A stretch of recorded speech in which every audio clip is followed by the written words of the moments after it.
Warning, this content may be upsetting or disturbing to some audiences. Face and head stomped on so hard until it just...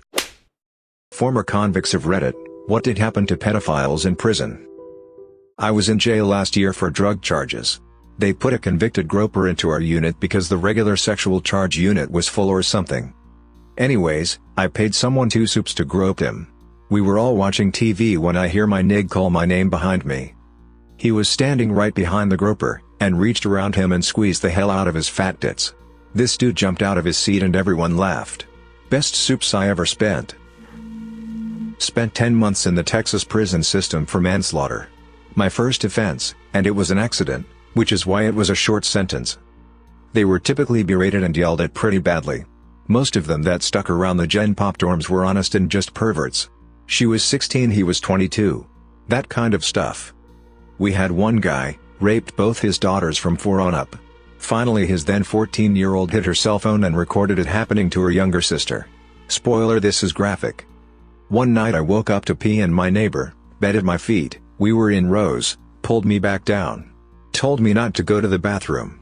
I'm new to this and don't know any better and brushed it off. Anyways, 3 guys had the Chester pinned down raping him. At this point all I really saw was blood or crap and then his face. It looked like a sock wrapped around a broomstick shoved sideways in his mouth to keep him quiet.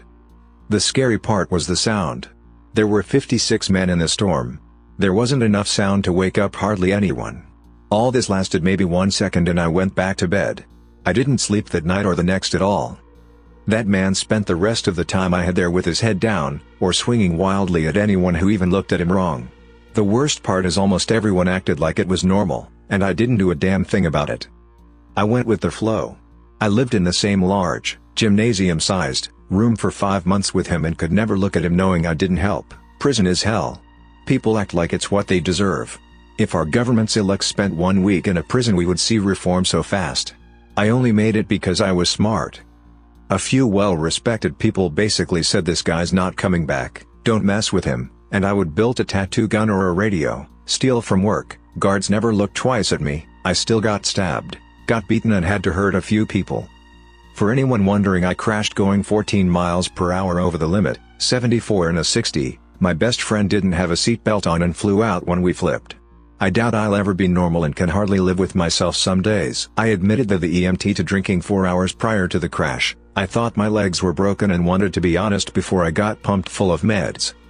Even though I knew I was okay to drive and the blood work came back negative, a cop had me saying it on video and I got charged with manslaughter.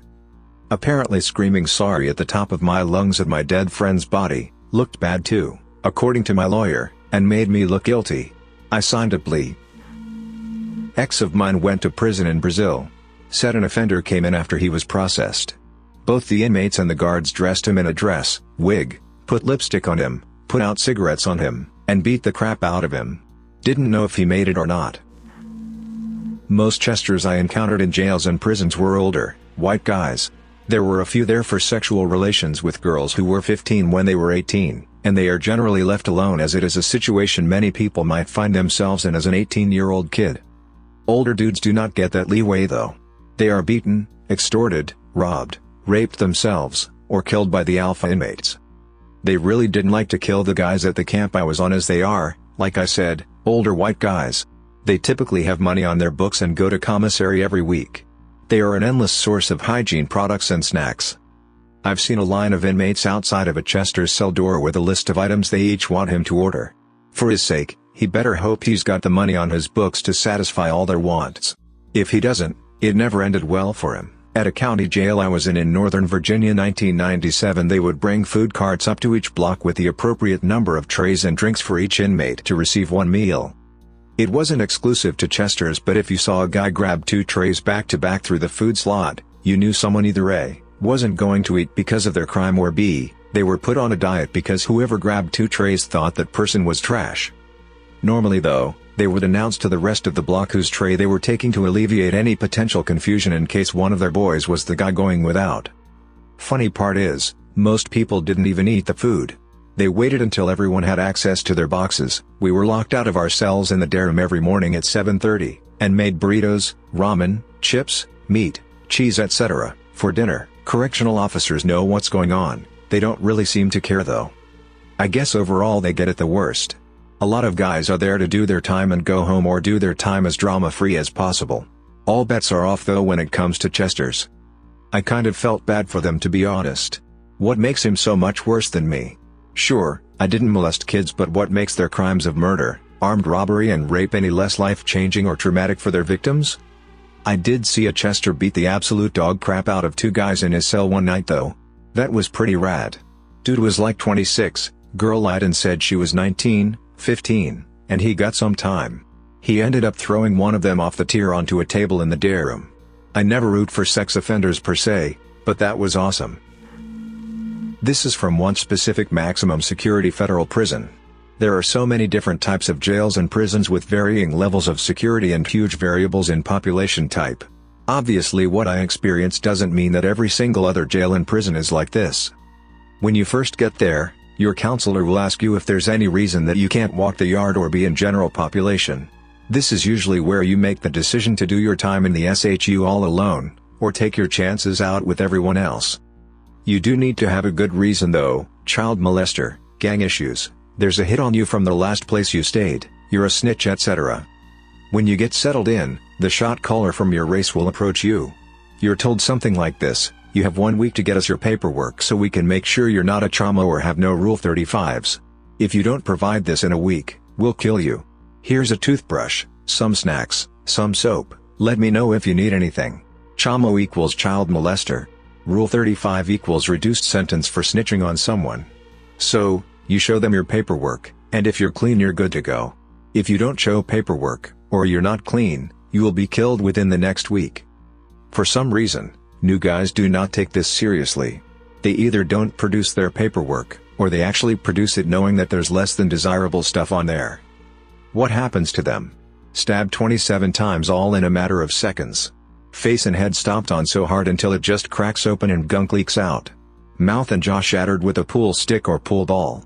2 guys killed in about 60 seconds by a tiny Mexican holding just a bocce ball.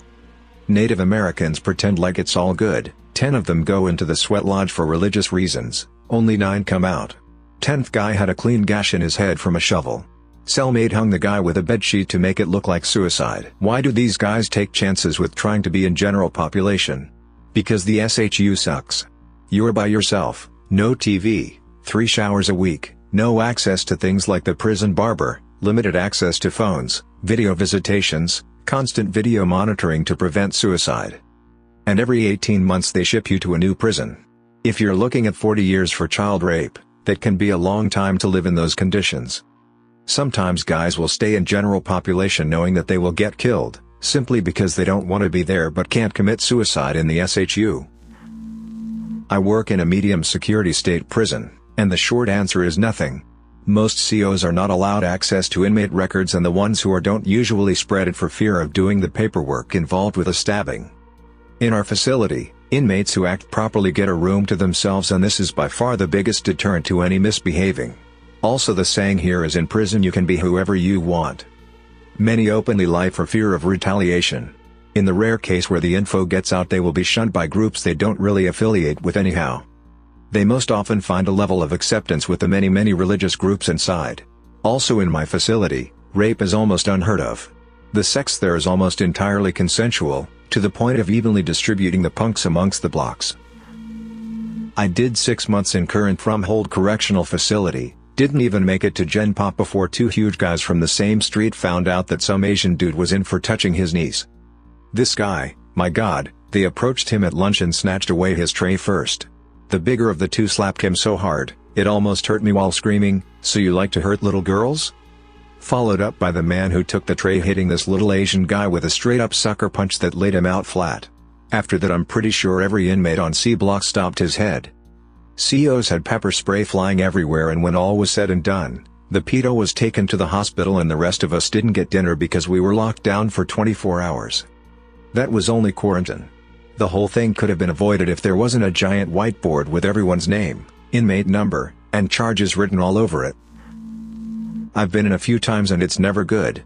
I've seen guys beat near to death, choke out the shampoo bottles shoved in their butts. I have seen them kept on the block for days to be starved and extorted, and I also work in the kitchen where when the tray is for protective custody. We and the guards are made to spit on them, threw the stuff on the floor, pretty much anything you can imagine. A few places weren't as harsh because it was short-timers who weren't gonna risk too much, but the higher the security the worse they get it, but nowadays they pretty much get their own prison so they aren't assaulted and killed. Thanks for listening to Radio TTS. Subscribe and like if you enjoyed disturbing and dark videos. We do also have some happy dandy duty content.